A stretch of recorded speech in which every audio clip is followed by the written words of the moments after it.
New details tonight in the Mueller report. Some of Robert Mueller's investigators were split on whether President Trump committed a crime. Attorney General William Barr's summary of Mueller's report concluded Mr. Trump did not obstruct justice, but Democrats say they are not satisfied with that. KCAL 9 political reporter Dave Bryan joins us now with more on the fight for the report's release coming to California. Yeah, and this has turned into a nationwide battle, actually, in many respects. Protesters across the country are turning up the heat on Attorney General William Barr tonight, holding rallies demanding that he release the complete Mueller report, especially after those reports that members of the special counsel's team feel that Barr did not accurately portray all of their findings. We, the people of the United States, demand this report.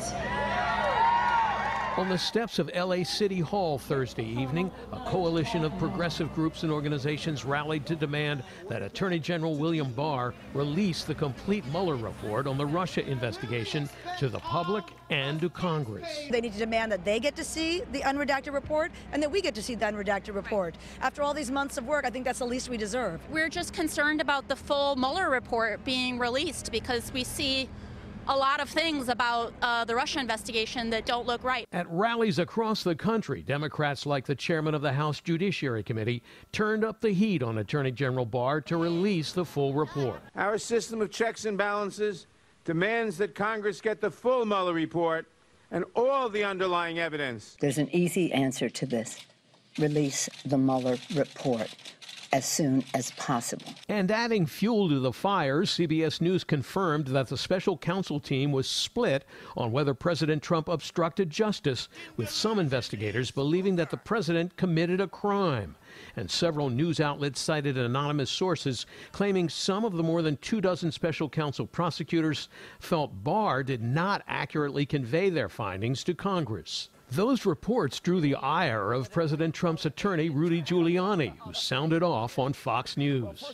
It makes the point that we've been making for 2 years, despite all of the media reports about how holy and sanctimonious the Mueller team is. They're a bunch of sneaky, unethical leakers. Barr received Mueller's report on Friday, March 22nd, and 2 days later, Barr sent a 4-page letter to lawmakers summarizing what Barr said were the principal conclusions of the investigation. No collusion, no obstruction. It was music to President Trump's ears. The collusion delusion is over. But Democrats questioned how Barr reached a conclusion that Mueller himself couldn't make on obstruction. Why didn't he release a summary produced by Bob Mueller himself instead of trying to shape it through his own words? Barr has defended himself and promised to release a fuller version of the report by mid-April. On Thursday, the Justice Department said every page of the report may contain material protected under law, such as confidential grand jury information, and must be reviewed. At the White House, Press Secretary Sarah Sanders dismissed the Democrats' attacks as sour grapes. They've lost in 2016, they lost on the collusion battle, and now they're looking for any and everything they can to continue to attack this president because they have no message. Now, President Trump, as he often does, tweeted his way into the ongoing controversy tonight. He said only a few people still care about the Russia collusion hoax, his words. But some Democrats, again, his words, are still fighting to keep the witch hunt alive. The president says the Democrats should be focusing instead on the important issues and legislation that impact the American people. Sharon, back to you. All right, Dave, thank you.